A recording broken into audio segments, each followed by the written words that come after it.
खूंटी जिले के शिक्षा अधीक्षक अभय कुमार सील शिक्षा में सुधार के लिए लगातार प्रयासरत हैं। बच्चों को उन्हीं की भाषा यानी मुंडारी भाषा में पढ़ाया जाता है, जिससे बच्चों में पढ़ाई के प्रति रुचि जगे। इसके अलावा शिक्षा में गुणात्मक सुधार के लिए कई तरह के कार्यक्रम चलाए जा रहे हैं। हमारे जिला स्तर से किया जाता है, जिसमें हमारा प्रयास कार्यक्रम ही है और प्रोजेक्ट इम्पैक्ट है, जिसके तहत हमारे जितने भी बच्चे हैं उनको ज़्यादा से ज़्यादा संख्या में वो विद्यालय आएँ और विद्यालय में प्रोजेक्ट इम्पैक्ट और प्रयास के तहत उनको खेल-खेल में पढ़ाया जाए।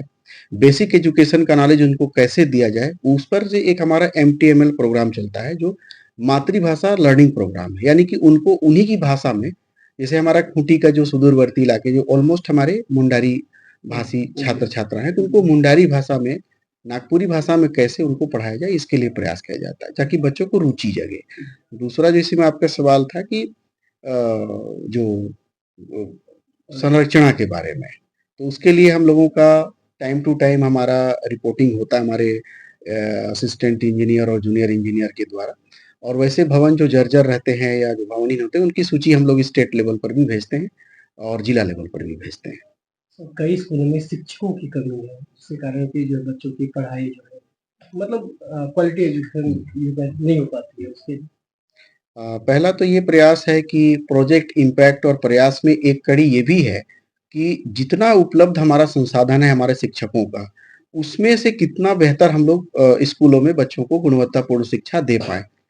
ये बात सही है, लेकिन इसके लिए वर्तमान सरकार कृत संकल्प है और लगभग शिक्षकों की नियुक्ति प्रक्रिया अभी प्रक्रियाधीन है। ये राज्य स्तर पर मुझे ऐसा लगता है कि बहुत जल्द हम लोगों को नए शिक्षक मिल जाएँगे। एक और कि कई स्कूलों में एमडीएम के में जो है कहीं पे जो आप दे रहे हैं अंडा, तो अंडा में हाफ ही अंडा दिया जाता है। दूसरा, कई स्कूल जर्जर भी हैं जो कि कभी भी कुछ भी हो सकता है। तो ऐसे में क्या आपके ज़हन में है क्या? पहला सवाल जो आपका है वो है कि अंडा की बात। तो विभागीय मेनू के अनुसार से हमारा जो एमडीएम का मेनू है उसमें अंडा और फल देने की जो प्रोविज़न है, तो अगर आप ये बात कह रहे हैं तो मेरे संज्ञान में तो अभी तक ऐसा कोई मामला नहीं है। अगर आपके मामला है तो आप हमको ज़रूर बताएँ।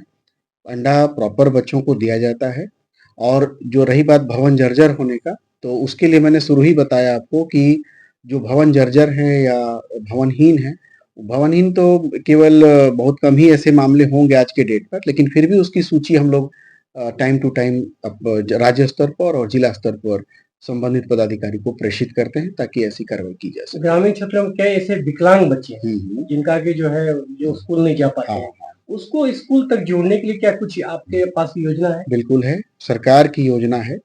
हमारे हर ब्लॉक में एक रिसोर्स टीचर हैं, स्पेशली फॉर द उन्हीं के लिए, और रिसोर्स सेंटर चलता है हमारा, जिनका आप कोई भी ब्लॉक अगर आज के डेट में देखेंगे तो हर ब्लॉक में एक रिसोर्स टीचर है और रिसोर्स रूम डेवलप किया गया है हमारे इंक्लूसिव एजुकेशन इस समावेशी शिक्षा कार्यक्रम के तहत।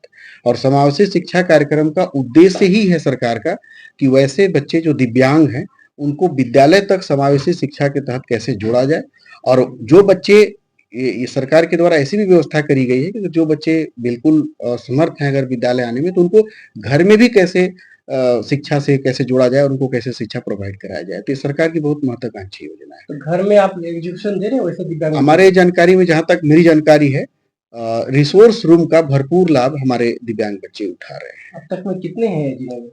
ये तो आंकड़ा अभी मैं आपको देख करके बताऊंगा, लेकिन हमारे हर ब्लॉक में ब्लॉक रिसोर्स सेंटर हैं जहाँ पर समावेशी शिक्षा का एक resource room specially with painting अपने संसाधनों के साथ काम करता है।